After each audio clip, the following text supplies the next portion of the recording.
Hallelujah. प्रभु का हम धन्यवाद करते हैं उसके महान नाम के लिए जिसमें हम जिंदगी पाते हैं। और वर्ष 2023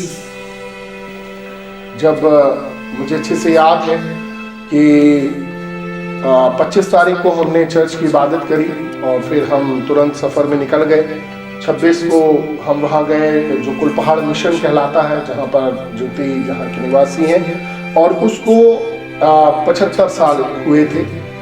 और मैं निरंतर जब अर्ली मॉर्निंग सुबह उठकर अपनी प्रार्थना में बैठता और मेरे को एक खालीपन सा लग रहा था, मैंने प्रभु आप मुझे आने वाले वर्ष के लिए कलाम दें, आने वाले वर्ष के लिए आपकी क्या योजना है वो मुझे बताएं। और निरंतर मैं उस बात के लिए प्रार्थना में रहा, अपने मन में निरंतर उस चीज़ को ढूंढता रहा, हर एक परिस्थितियों को मैंने एनालाइज किया।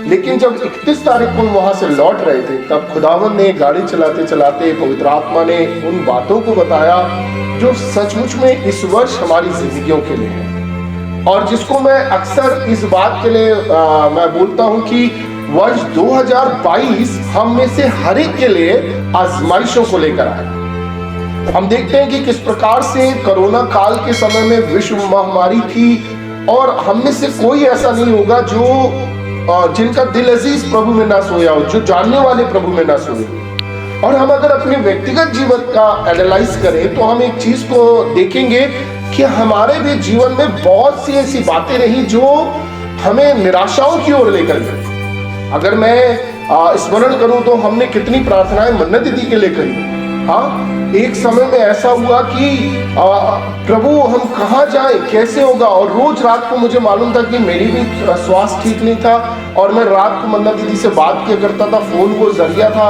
और रोज मन्ना दीदी जब उस चीज को करें और हम लोग बात करें तो हम प्रभु के अनुग्रह को, उसके जोरावर हाथ को हमने महसूस किया। और फिर हम देखते हैं कि किस प्रकार से हम सबों के अलग अलग अनुभव रहे होंगे। लेकिन वर्ष 2023 कुछ बात को लेकर आया है, क्योंकि बाइबल प्रकाशित वाक्य में अक्सर इस बात को कहती है कि जिसके पास ज्ञान है वो उस मनुष्य का अंक जोड़ ले जो कि 666 है। अंक की बात जहां पर आती है, जोड़ने की बात आती है, परमेश्वर दिनों को रखता है। 6 दिन परमेश्वर ने सारी सृष्टि की रचना की, 7वें दिन को उसने विश्राम किया, हम इस बात को भी जानते हैं। फिर जब हम आगे बढ़ते हैं तो हमें लय व्यवस्था में एक अच्छी बात मिलती 25वें अध्याय में कि 6 वर्ष तो तुम खेत में काम किया करना, बोया करना, लेकिन 7वां वर्ष जो होगा वो आराम देना, छुटकारे का होगा। फिर नीचे और थोड़ा सा आगे लय व्यवस्था 25वें अध्याय से जब हम पढ़ते हैं तो बोले 7 के 7 वर्ष गिन लेना, और उसके बाद वाला जो वर्ष होगा वो तुम्हारे लिए किसका होगा? छुटकारे का होगा। तुम अपनी अपनी निज भूमि में लौटने पाओ। ठीक है, अब हम देखते हैं कि जो 2023 है इसका जोड़ आता है 7। मैं बोला प्रभु ये 7 जो जोड़ आया है इसमें आप किन बातों में अपनी महिमा को प्रकट करना चाहते हैं? तो आज का कलाम हमें इस वर्ष के लिए तैयार करेगा। हम सब ऐसे ही नहीं एकत्र हुए। मैं आपको बताना चाहता हूं कि यहां पर जो इबादत का चालू करना जो हुआ है ये 1 साल की समझ लीजिए प्रार्थना है, और इससे पहले की प्रार्थनाओं का है। ये उत्तर है कि प्रभु ने ये निश्चित समय लेकर आया है कि हम सब इस स्थान पर शनिवार को इकट्ठा हो। आह्वान सबके लिए हुआ है। आने वाले दिनों में हम बहुत सी चीजों को सीखेंगे, लेकिन आज इस वर्ष के लिए परमेश्वर हमें कुछ चीज को देना चाहता है, क्योंकि ये वर्ष परमेश्वर हमसे कुछ चाहता है कि तू मांग और मैं उसे भरने को तैयार हूं। हालेलुया। परमेश्वर का कलाम, क्योंकि इस बार हमने कुछ चीजों को देखा कि शिमशोन के विषय में उसका अभिषेक जो था उसके किसमें था? बालों में और दाढ़ी में था, कि उसको उस तरह नहीं चलने पाया। लेकिन उसने अपने उस अभिषेक को क्या किया? खो दिया। उसने उस बात को जो परमेश्वर के द्वारा मिली थी उसने उसको बताने के द्वारा क्या हुआ? उसका जो अभिषेक था वो चला गया उसके। लेकिन बाइबल हमें बताती है, जब आप न्यायियों और उसके 16वें अध्याय और उसकी 22वें आयत को पढ़ते हैं तो वहां पर लिखा है उसके सिर के बाल मुड़ जाने के बाद फिर बढ़ने लगे। इसका मतलब है कि परमेश्वर दयावंत परमेश्वर है, वो हमारी इंतजार करता है। वो हमें मौके पर मौका देता है। और मेरे अजीजों, अगर हमारी हर दिन की जिंदगी हमें मिल रही है तो इसका सिर्फ एक कारण है कि परमेश्वर हमें एक मौका और देता। वो एक अच्छे पिता के रूप में हमारा क्या कर रहा है? इंतजार कर रहा है। ठीक है?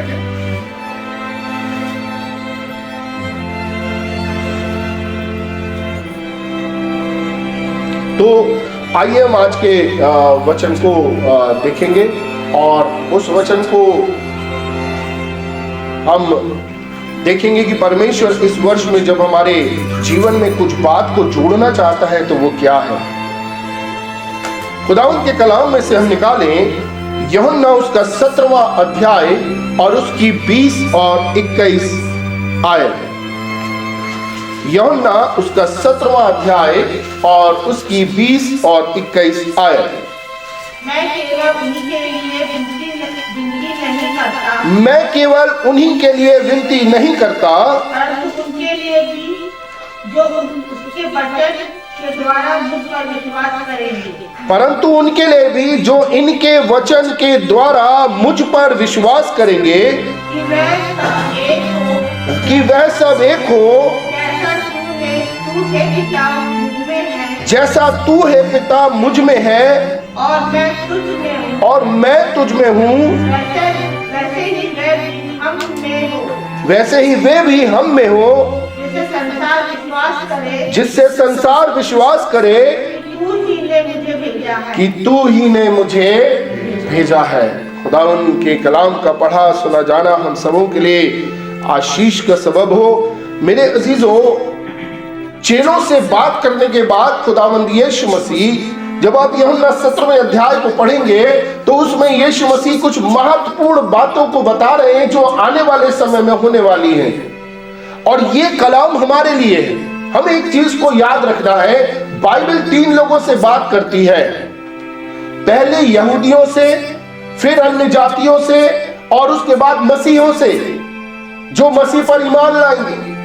बाइबल का हर एक हिस्से को जब आप पढ़ेंगे तो यीशु मसीह ने हर एक हिस्से में अपने हर एक बात को क्लियर किया। और इस जगह पर खुदावंद यीशु मसीह कहते हैं, मैं केवल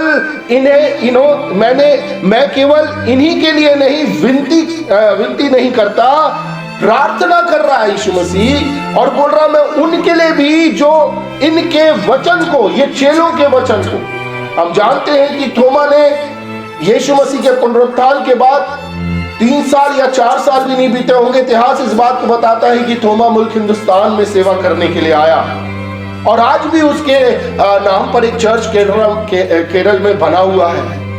तो मेरे अजीजों, खुदावंद यीशु मसीह बोलता मैं उनके लिए भी जो इनका वचन सुनने के द्वारा मुझ पर विश्वास करेंगे, मैं उनके लिए भी प्रार्थना कर रहा हूं। और हम सबों के लिए खुदावंद ने एक बड़ी प्रार्थना करी।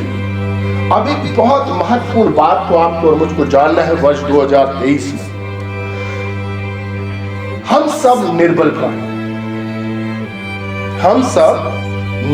प्राणी हैं। हम सबों को डीएनए में बाप आदम से अनाज्ञाकारिता मिली। इसलिए जबूर में दाऊद लिखता है, देख मैं अधर्म के साथ उत्पन्न हुआ, पाप के साथ अपनी माता के।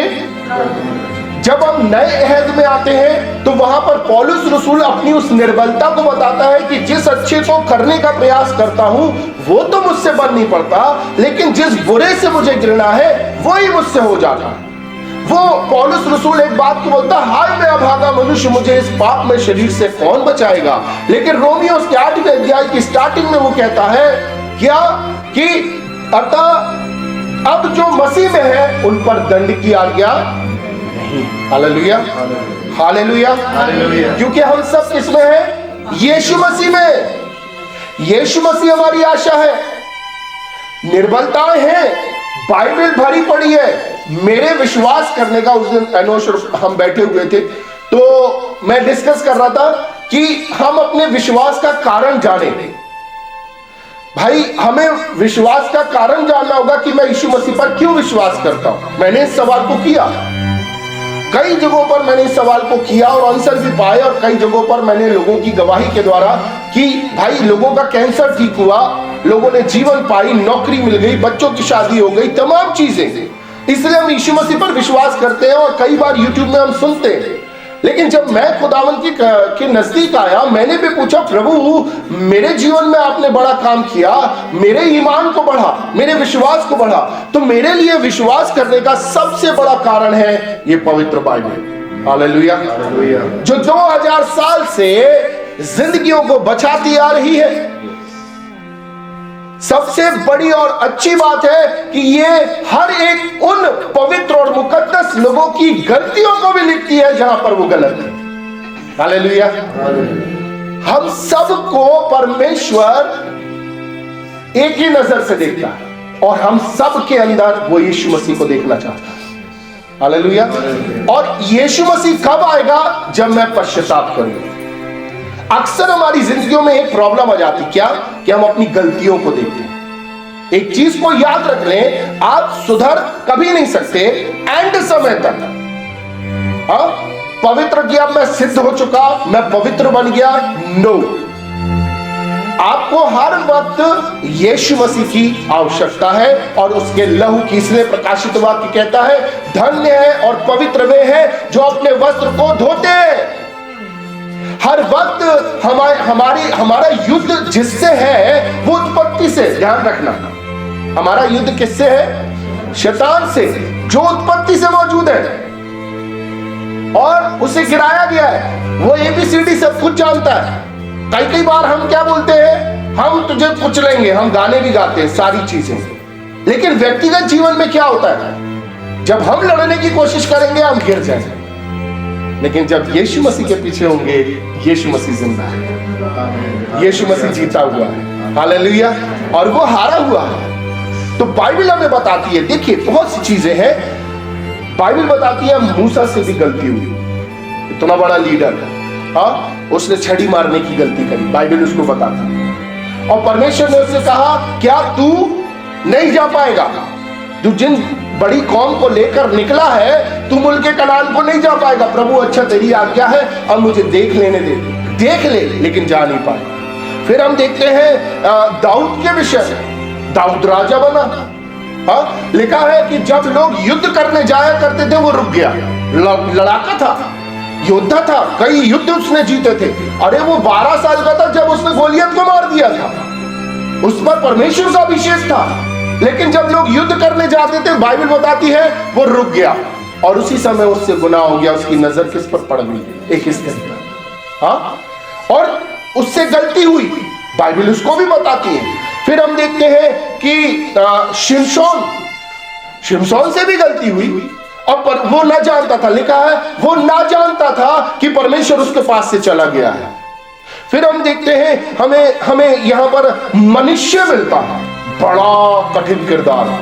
बाइबल को जब आप पढ़ेंगे तो मनुष्य अजिक्या का जो बेटा है, उसके विषय में लिखा हुआ है कि उसने यहां तक गुनाह किया कि पवित्र स्थान को उसने नापाक कर दिया और उसके बाद यरूशलेम की गलियों को लहू से भर दिया। लेकिन लिखा है कि जब उसने अपने पिता के परमेश्वर के सामने पश्चाताप किया, दुआ करी, तो परमेश्वर ने उसके राज्य को फिर से ज्यों का त्यों कर दिया। बोलेंगे हालेलुया। ओ दयावान परमेश्वर, हाँ कितना बड़ा गुनाह। इसलिए वो क्या बोलता है यशायाह में, आओ मुझसे वाद विवाद करो, तुम्हारे गुनाह लाल रंग के क्यों ना हो, मैं उन्हें हिम से नहीं श्वेत कर दूंगा। वो बोलता मुझसे बात करो। हम सब निर्बल हैं, हम सब कमजोर हैं, हम सब गिरते हैं। और उस गिरी दशा में हम एक चीज को भूल जाते हैं, जो पिता की मर्जी है, उससे सहायता लेना। शैतान का एक ही काम है, सबसे पहला काम, वो आपको खुदा के कलाम से दूर रखे, वचन से। क्योंकि वचन क्या कहता है? वचन में परमेश्वर ने क्या कहा? मैंने अपने बड़े नाम से ज्यादा वचन को महत्व दिया है। अक्सर देखना, वर्शिप और कॉन्सर्ट होंगे, उसमें बड़ी भीड़ होगी, हाँ, और वचन के समय में अक्सर टाइमिंग देखी जाती कलीसिया से। कितने समय का वचन? थोड़े समय तक का वचन, अरे ज्यादा लेंदी कर दी। क्यों होता है? हम सब निर्बल है। वो नहीं चाहता कि वचन से तुम उन बातों को सीखो। बाइबल के अंदर दो किरदार ऐसे हैं जिसमें एक शाऊल है और दूसरा सुलेमान है, जिन्होंने परमेश्वर के पास लौटना वाजिब नहीं समझा। और हम देखते हैं इनका पतन क्या हुआ। सुलेमान का भी पतन हमें बाइबल बताती है और शाऊल का भी पतन बताती है, जिसने अपने ऊपर भरोसा किया, गलतियों में गलतियां की। लेकिन मेरे अजीजों, खुदावंद ने यह विनती करी यीशु मसीह ने कि मैं इन्हीं के लिए विनती नहीं करता पिता, मैं उनके लिए भी प्रार्थना करता हूं जो इनका वचन सुनने के द्वारा मुझ पर विश्वास करेंगे। यानी हमारे लिए यीशु मसीह ने विनती करी है। अक्सर हम अपने जीवन में एक बड़ी बात को भूल जाते हैं मेरे अजीजों, ये निर्बलता में हमें बल कब मिलेगा। एक बार पौलुस रसूल बोलते हैं, प्रभु मैं निर्बल हो रहा हूं, मुझे कांटा चुभाया गया है। खुदावंद यीशु मसीह कहते हैं, रामत मेरे बेटे, मेरी सामर्थ निर्बलता में सिद्ध है। Hallelujah, hallelujah. मेरे अजीजों, एक बड़ी बात है जो यीशु मसीह ने हमें सिखाई है और बाइबल के अंदर हमें मिलती है। उस चीज को याद रखना, उस चीज को गंभीरता से लेना। आज की शाम आपके लिए खुदावंद ने, मैं जब दुआ में बैठा और जब इस चीज का आह्वान कर रहा था, मेरे से ज्योति बोली तुम अभी बोल क्यों नहीं रहे? सब जगह मैंने बोला नहीं, शनिवार से चालू करना है, लेकिन बोले कितनों को बोल दिया? अभी नहीं। मैं दुआ में बैठा हुआ तो मेरे प्रभु आप मुझे कलाम देना कि मैं अपने दिल अजीजों को जो आते हैं उनको कौन सी बात है जिसे करना है। तो यीशु मसीह ने एक बहुत अच्छी बात इन दिनों में भी सिखाई और समझाई जिसे गंभीरता से लेना है। पहला शमूएल उसका 15वां अध्याय और उसकी 22वीं आयत में कुछ बहुत खूबसूरत बात हमें देखने को मिलती है। पहला शमूएल उसका 15वां अध्याय और उसकी 22वीं आयत जिस किसी को भी मिले निकाल कर पढ़ने में अगुवाई करें। शमूएल ने कहा, हाँ, क्या यहोवा होम बलियों और मेल बलियों से उतना प्रसन्न होता है? क्या यहोवा मेल बलियों और होम बलियों से उतना प्रसन्न होता है जितना कि अपनी बात के माने जाने से, जितना कि अपनी बात के माने जाने से, हाँ, प्रसन्न होता है। प्रसन्न होता है। सुन, हाँ, मानना तो बलि चढ़ाने से, सुन, मानना तो बलि चढ़ाने से, और कान लगाना मेढ़ों की चर्बी से उत्तम है। और कान लगाना मेढ़ों की चर्बी से उत्तम है। परमेश्वर चाहता है कि हम एक्ट करें। परमेश्वर चाहता है जो वचन तुम सुनते हो उसको मानो। आज वर्ष 2023 जो कि छुटकारे का वर्ष है, जिसे परमेश्वर ने हर समय आजादी देने का बोला है, हो सकता हमारी जिंदगियों में अभी बीते समय से एक बीमारी ने हमें घर कर रखा है, एक कला घर में बना हुआ है, हमारे बच्चों के लिए हम चिंतित होते हैं, हम किसी भी प्रकार की चिंताओं से अभी तक होकर गुजरे हैं। लेकिन 2023 परमेश्वर हमारी जिंदगियों को आशीष से, हमारी जिंदगियों को बरकत से नवाजना चाहता है। वो असीमित परमेश्वर है। बाइबल बताती है वो समुद्र को अपने चुल्लू में नापता है। कई बार हम अपनी दुआओं में उन बातों को बोलते ही नहीं, प्रभु ये तू, जो हमारी समझ से होता, प्रभु ये तू नहीं कर सकता। अरे मांगो, परमेश्वर उसे भरने के लिए तैयार है। हालेलुया। मेरे अजीजों, हमारे जीवन में प्रार्थना का क्या महत्व है? खुदावंद यीशु मसीह ने अपने पूरी सेवा काल में, अगर आप खुदावंद के कलाम में से पढ़ें, मरकुस उसका 11वां अध्याय और उसकी 24वीं आयत को पढ़ें, तो वहां पर एक अच्छी बात देखने को हमें मिल रही है।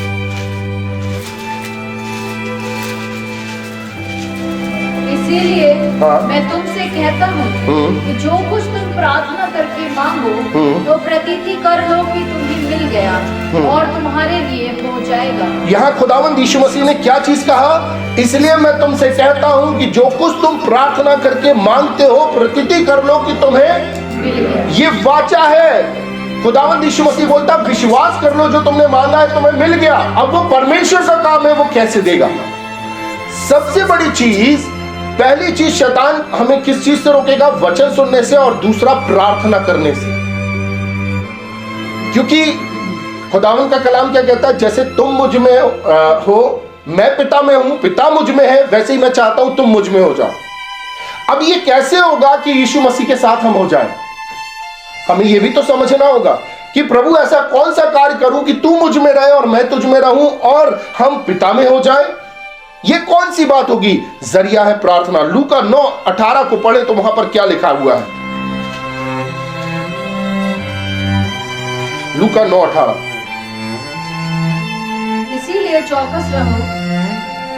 जब वह एकांत में प्रार्थना कर रहा था, जब वह एकांत में प्रार्थना कर रहा था और चेले उसके साथ थे, चेले उसके साथ। अब देखिए यहां पर एक सिचुएशन जो बाइबल हमें बता रही है, यीशु मसीह हर वक्त प्रार्थना करता रहता था, इसलिए वो बोलता पिता मुझ में है और मैं पिता में हूं।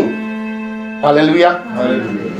आज एक सवाल है कि मेरा प्रार्थना में जीवन क्या है, कितना है? क्या मैं डेली रूटीन में सुबह उठ के एक जो डेली रूटीन, क्योंकि मैं मसीही घराने में जन्म लिया है, मैंने एक बाइबल की वर्स पढ़ी, एक जबूर पढ़ा और दुआ जो रोज मैं कई सालों से करता चला आ रहा हूं वो दुआ करी एंड इनफ, दिन भर के लिए काफी है?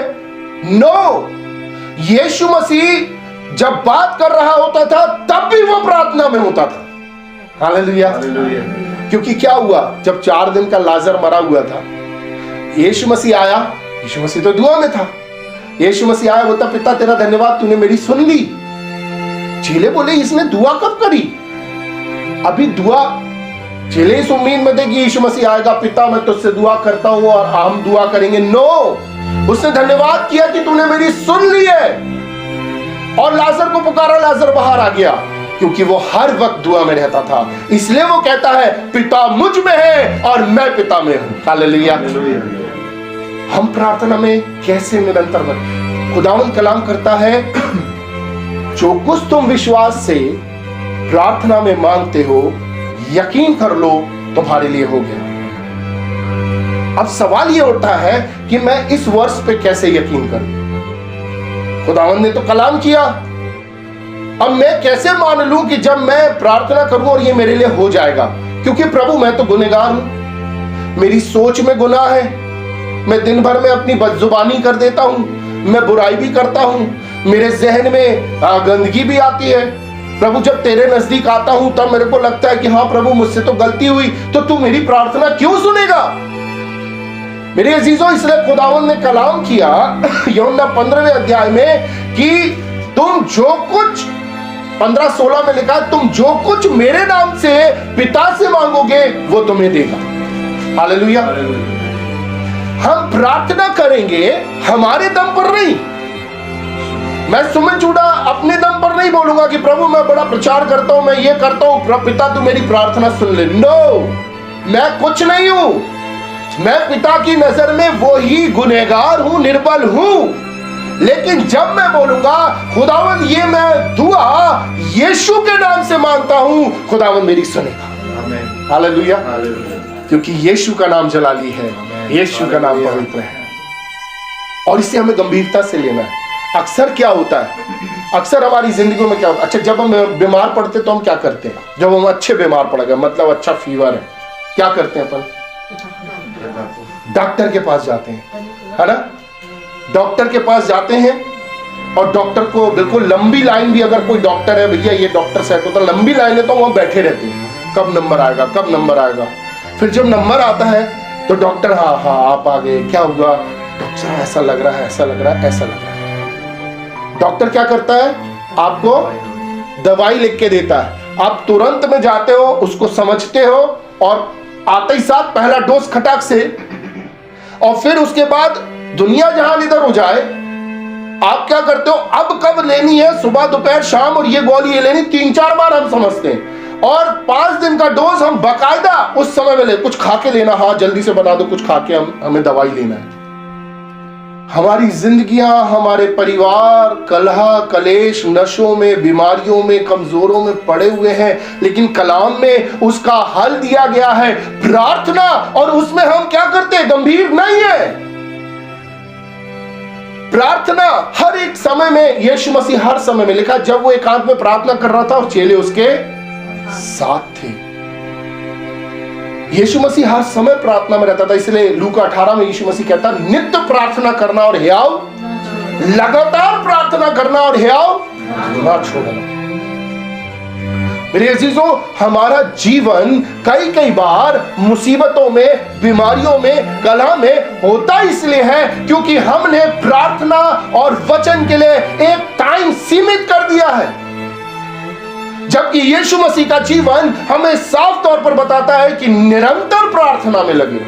अब ये तो हमसे होगा नहीं, मैं कैसे 24 घंटे प्रार्थना में बना रहूं? नो, वो चलते चलते प्रार्थना में रहा।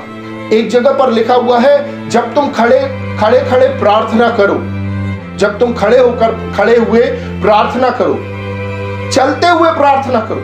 और प्रार्थना है क्या? यीशु मसीह से अपनी हर एक निवेदन को रखना। प्रभु आज मैं काम करने जा रहा हूं, प्रभु आज मेरी जगह पर यह, आप मेरी सहायता करें। सिर्फ ये निर्भरता यीशु मसीह को आपके जीवन में अपनी महिमा प्रकट करने देगी। मेरे अजीजों, एक जगह और कलाम को हम पढ़ेंगे। खुदावंद का कलाम हमें बताता है, लूका 9:29 को पढ़ें तो वहां पर क्या लिखा है? जब मैं प्रार्थना कर ही रहा था तो उसके चेहरे का रूप बदल गया। जब मैं प्रार्थना कर ही रहा था, हर समय यीशु मसीह क्या करता था? पहाड़ों में प्रार्थना करने के लिए जाया करता था। और लिखा है कि जब वो पहाड़ पर प्रार्थना करने के लिए गया, 3 चेलों को लेकर साथ में गया, और जब वो प्रार्थना कर ही रहा था तो उसके चेहरे का रूप बदल गया। और क्या लिखा है? और उसका वस्त्र श्वेत होकर चमकने लगा। उसका वस्त्र श्वेत होकर चमकने लगा, जलाल दिखने लगा। जब आप निरंतर प्रार्थना में आ जाएंगे, जब आप अपने प्रार्थना में जीवन को बढ़ाएंगे, जब आपके पास कई बार हमें लगता है हमारे पास प्रार्थना विषय नहीं है, हाँ, यीशु के नाम में जब आप अपने परिवार के लिए, आपके पास बहुत से लोग आते हैं, बहुत से लोग अपनी समस्याओं को बताते हैं, उन बातों को लेकर जब आप प्रार्थना करने लगेंगे, आपका रूप बदल जाएगा, आप उजले हो जाएंगे, आप चमकने लगेंगे, आप जहां जाएंगे वहां खुदा का जलाल प्रकट होगा। हालेलुया। एक चीज को याद रखना, हमारा जीवन निर्बल है। सबसे पहली चीज जो हमने सीखी वो क्या है? हम निर्बल हैं, हम ठीक नहीं हो सकते। लेकिन जब हम निर्बल हैं तो क्या हम प्रार्थना करना छोड़ दें? नो, अपनी निर्बलता में हम प्रार्थना करेंगे, क्योंकि हमें अपने ऊपर नहीं, हमें जो नाम बाप ने दिया है, यीशु के नाम में प्रार्थना मांगेंगे। हालेलुया। और जब हम प्रार्थना मांगेंगे तो हमारे जीवन को वो बदल देगा। हालेलुया। और वो बरकत देगा। आपको मालूम है, हम सब जीवन में चाहते हैं छुटकारा, हम चाहते हैं समृद्धि, हम चाहते हैं हमारे परिवार में आनंद रहे, हमारे परिवार में खुशी रहे। हम खुदावंद यीशु मसीह ने भी कहा कि मैं इसलिए आया कि तुम जीवन पाओ और बहुतायत का जीवन पाओ। लेकिन आज हमारे घरों में, परिवारों में वो बहुतायत का जीवन क्यों नहीं दिखने पाता? क्योंकि शैतान ने हमें खुदा के कलाम से और प्रार्थना से दूर करके रखा। बोले रूटीन प्रार्थना करते रहो, वही रटी रटाई। कई बार हमारा दिमाग कुछ और सोच रहा होता है और हम दुआ कर रहे होते हैं, हाँ, क्योंकि हमारे को वो रटी हुई दुआएं हैं। हमारा मन एकाग्र नहीं हो पाता, हमारा मन दिन के काम में लगा होता कि अभी ये करना, और हम दुआ कर रहे होते हैं। ये सबका अनुभव होगा, मेरा अनुभव है। लेकिन जब हम हर वक्त प्रार्थना में रहेंगे, खुदावन का जलाल हमारे अंदर दिखने लगेगा। खुदावन का जैसे उसका वस्त्र उजला हो गया, हाँ, वैसा जलाल। और हम खुदावन के कलाम में हमने क्या पढ़ा? पिता, मैं केवल इन्हीं के लिए नहीं, मैं उनके लिए भी प्रार्थना करता हूं जो इनके वचन को सुनने के द्वारा विश्वास में आएंगे, ताकि पिता, जब तू मुझ में है, मैं तुझ में हूं, वे भी मुझ में हो जाए। और जब हमारे अंदर यीशु मसीह हो जाएगा तो उसका जलाल दिखने लगेगा। हालेलुया। मेरे अजीजों, खुदावन चाहता है कि हमारे जीवनों को बरकत से भरे। पहली चीज, हमारा जीवन निर्बल है। इस निर्बलता में भी जब हम दुआ करेंगे, खुदावन हमें अपने जलाल से भरेगा। और अंतिम बात, हमें एक चीज को याद रखना है, जब हमारा जीवन ऐसा हो जाएगा, जीवन की हर एक विपरीत परिस्थिति में हम परमेश्वर के द्वारा बरकत पाएंगे। हालेलुया।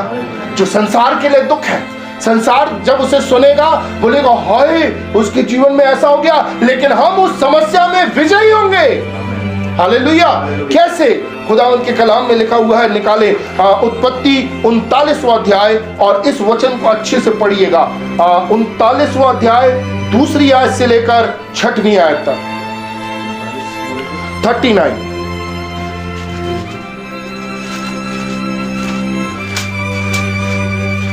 दूसरी आयत से। यूसुफ, यहां पर खुदा का कलाम लिखा, यूसुफ अपने मिस्री स्वामी के घर में रहता था और यहोवा उसके। अब ये बात अपने को समझ में नहीं आती ना कि परमेश्वर, अपन कई बार पढ़ते तो नॉर्मल अपनी बुद्धि से हम बोलते कि परमेश्वर तो आप तो थे उसके साथ। अभी हमने यूहन्ना में पढ़ा, मैं इनके लिए विनती नहीं करता, मैं उनके लिए भी।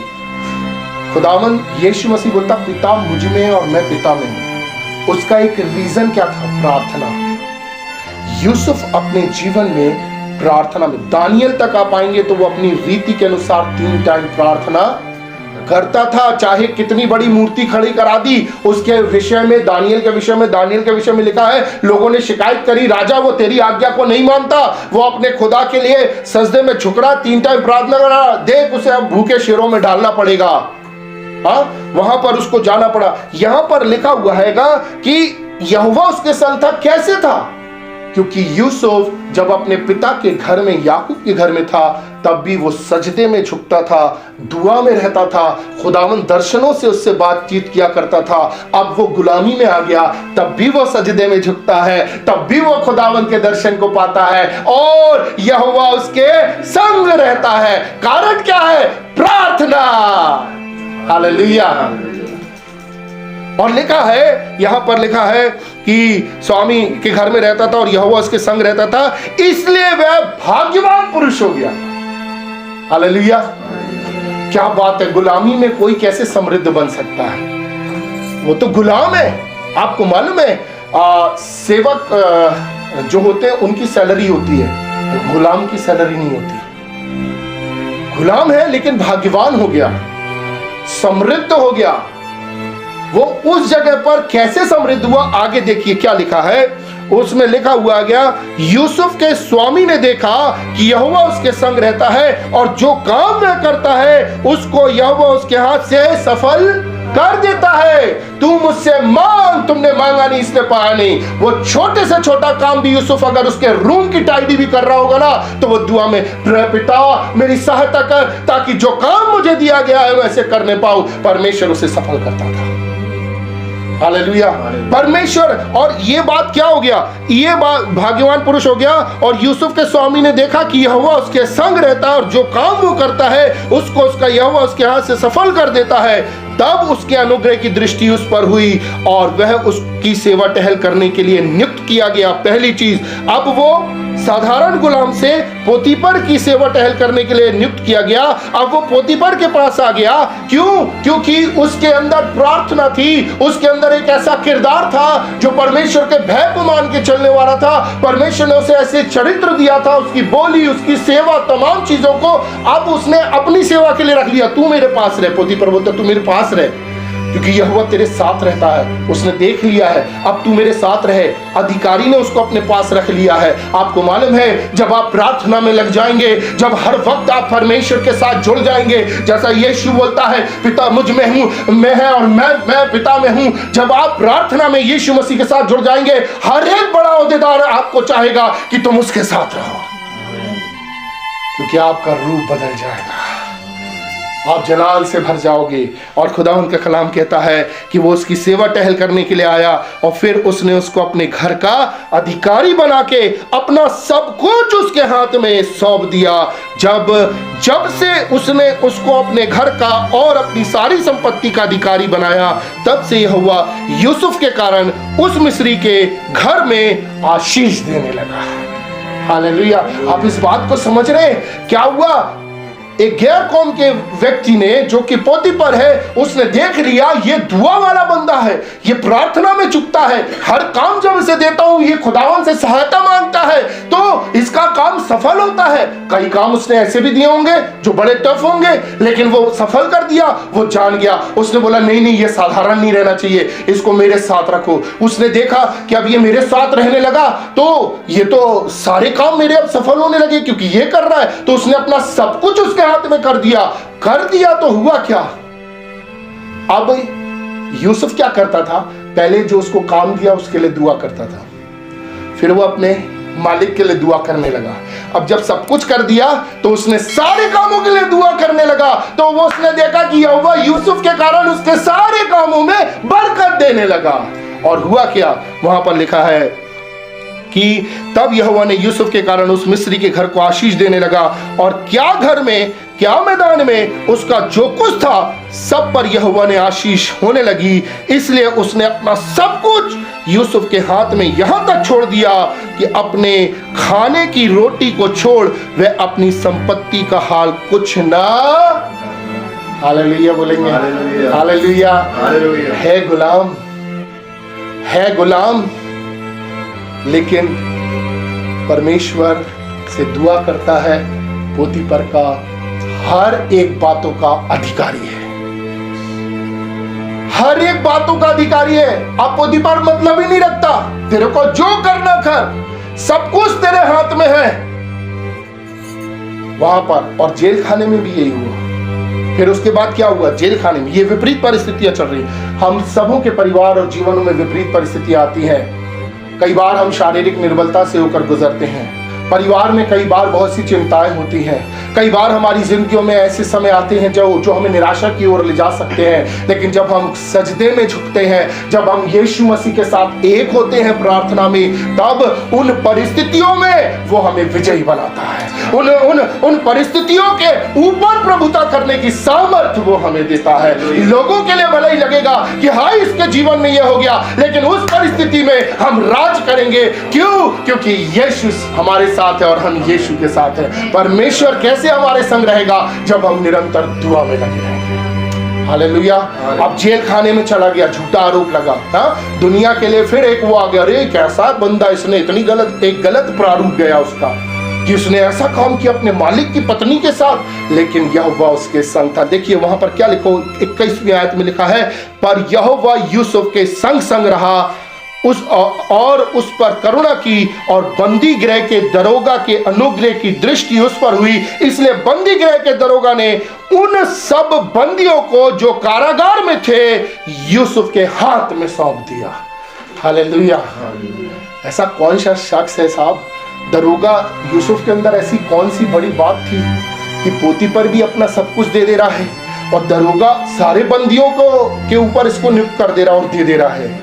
क्योंकि दरोगा ने भी देख लिया कि जब ये सजदे में झुकता है, इसका यहोवा परमेश्वर इसके साथ आ जाता है और जो कार्य ये करता है। हो सकता कई बंदी ऐसे होंगे जो कंट्रोल में नहीं आते होंगे, लेकिन जब उसने दुआ करी तो वो उसकी बात सुनने लगे, वो सीधे हो गए, बोले तू ही संभाल दरोगा। एक मैं अपना व्यक्तिगत बात बता रहा हूँ, उसको हमें सीखना है कि तू ही संभाल भैया, इतने समय से इन उज्जड कैदियों को मैं नहीं संभाल पाया, लेकिन जब से तू आया है, तूने सजदे में झुका है, तेरे यहोवा ये बिल्कुल सलीके से रहने लगे, अनुशासन में रहने लगे, तू ही पूरे बंदियों को संभाल, क्योंकि यहोवा उसके संग था। और यहोवा कैसे संग रहेगा?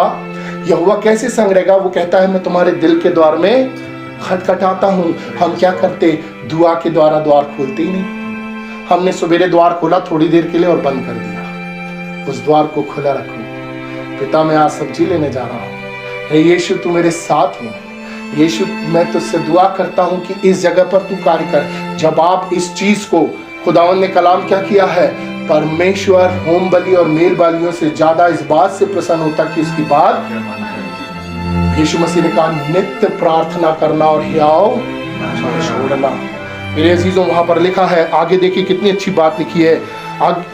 लिखा है बंदियों को जो कारागार में थे यूसुफ के हाथ में सौंप दिया, और जो जो काम ये वहां करते थे वह उसी की आज्ञा से होता था। यूसुफ के वश में जो कुछ था उसमें से बंदी गृह के दरोगा को कोई भी वस्तु देखनी नहीं पड़ती थी, क्योंकि यहोवा यूसुफ के साथ था और जो कुछ वह करता था यहोवा उसको उसके हाथ से सफल कर देता था। हालेलुया। कोई बहुत बड़ी भारी जुआ नहीं दिया उसने हमें, मेरी सलीब हल्की है। उसने कहा प्रार्थना करो, मैं अपना नाम देता हूँ, प्रार्थना में लगे रहो। पूरी बाइबल आप पढ़ के देख लेना, मैं इतनी वर्सेस आपको बता दूंगा जहाँ पर रसूलों ने कहा निरंतर प्रार्थना में लगे रहो, निरंतर हर बात में धन्यवाद और प्रार्थना किया करो। मेरे अजीजों, जब ये तो यहाँ पर अधिकारी बनाया, परमेश्वर हमारी विपरीत परिस्थितियों में हमें जयवंत बनाने के साथ साथ हमें वो बरकत भी देता है। कौन सी वाली बरकत? जो सचमुच में जिसे हम बरकत समझते हैं। हाँ, खुदावंद का कलाम क्या कहता है? 41वें अध्याय को निकालें और उसकी 33वीं आयत को पढ़े तो वहां पर क्या लिखा हुआ है? यूसुफ एक बात को बोलता है, यहाँ पर बोलता है, इसलिए अब फिरौन, अब उसने क्या किया? पूरा भेद बता दिया है स्वप्नों का यूसुफ ने। तो अब यूसुफ मांग नहीं रहा है, कुछ चीज यूसुफ ने मांगी नहीं थी, क्योंकि परमेश्वर उसके लिए सर्वप्रथम था। उसने कुछ चीज मांगी नहीं थी, उसने अर्थ बता दिया। और यहां पर क्या बोलता है? इसलिए अब फिरौन किसी समझदार और बुद्धिमान पुरुष को ढूंढ कर के उसे मिस्र देश के ऊपर प्रधानमंत्री ठहरा दे। वो अपने लिए नहीं बोल रहा, लेकिन बोल रहा है कि मैंने तुझे बता दिया हूं, तू किसी अच्छे बुद्धिमान को देख और ठहरा दे, ताकि आने वाले अकाल से तू बच सके। लेकिन आगे फिरौन क्या बोलता है इस बात के लिए? देखिए, आगे लिखता है कि 38वें आयत में, इसलिए फिरौन ने अपने कर्मचारियों से कहा, क्या हमको ऐसा पुरुष जैसा ये है, जिसमें परमेश्वर का आत्मा रहता है, मिल सकता है? और अब वो क्या बोलता है? फिर फिरौन ने यूसुफ से कहा, परमेश्वर ने जो तुझे इतना ज्ञान दिया है कि तेरे तुल्य कोई समझदार और बुद्धिमान नहीं, इस कारण तू मेरे घर का अधिकारी होगा। तेरी आज्ञा के अनुसार मेरी सारी प्रजा चलेगी, केवल राजगद्दी के विषय में मैं तुझसे बड़ा ठहरूंगा। फिर फिरौन ने यूसुफ से कहा, सुन, मैं तुझको मिस्र के सारे देश के ऊपर अधिकारी ठहरा देता हूं। और अपनी हाथ की अंगूठी निकाल के यूसुफ के हाथ में पहना दी और उसको बढ़िया मलमल के वस्त्र पहनवा दिए और उसके गले में सोने की जंजीर डाल दी और उसको अपने दूसरे रथ पे चढ़वाया। और लोग उसके आगे आगे यह प्रचार करते चले कि घुटने टेक कर दंडवत करो। और उसने उसको मिस्र के सारे देश के ऊपर प्रधानमंत्री ठहरा दिया। Hallelujah, hallelujah, hallelujah. हम साधारण लोग नहीं है साहब, हम असाधारण लोग हैं। बस हमारे अंदर एक कमी है, हमने अपने दुआया जीवन में आलस किया है। प्रार्थना 2023 प्रार्थना का वर्ष है। क्यों? क्योंकि ये छुटकारे का वर्ष है। बहुत समय से हम बहुत चिंताओं में रहे होंगे। हो सकता है बीमारी ने हमें जकड़ लिया, कई साल से हम उसकी दवाइयां ले रहे हैं, हम परेशान होते, हम किसी को बता नहीं सकते, कुछ ऐसी समस्याएं हमारी जिंदगियों में। हो सकता है कि हम निराशाओं से होकर गुजर रहे। जितने सुन रहे हैं उनके लिए भी मैं ये कहना चाहता हूं, 2023 प्रार्थना के द्वारा यीशु मसीह के नाम में असंभव बात को संभव होते हुए देखने का वर्ष है। आमीन, आमीन, आमीन। प्रभु करे कि हम सब अपने व्यक्तिगत जीवन में प्रार्थना को हम करते हैं, बहुत अच्छी बात है, लेकिन प्रार्थना के समय को बढ़ाएं। एटलीस्ट 3 टाइम की प्रार्थना आपको और मुझको करनी चाहिए। समय है प्रार्थना का, आइए प्रार्थना में जुट जाएं। पारिवारिक प्रार्थना, परिवार में बैठ के प्रार्थना करें, 2 लोग मिलकर प्रार्थना करें, एक थोड़ा सा समय निकाल के प्रार्थना करें, टुकड़ों में प्रार्थना करें। 5 मिनट के लिए बैठे, 2 मिनट के लिए बैठे, सुबह बैठे, दोपहर बैठे, शाम बैठे, जब मिले आप दुआ में बैठे, ताकि खुदावंद की उपस्थिति हमारे साथ बनी रहे। और जब खुदावंद हमारे साथ हो तो हम असंभव बात को संभव होते हुए देखने पाए। जैसे यूसुफ का किरदार रहा, लोगों ने, पोतीफर ने देखा, दरोगा ने देखा, फिरौन ने देखा, वैसे ही जब हम दुआ में रहेंगे ये संसार देखने पाएगा कि ये यीशु मसीह में है और यीशु मसीह इनमें है। और तब हमें खुदावंद यीशु मसीह के नाम की महिमा को हम देखने पाएंगे। आमीन।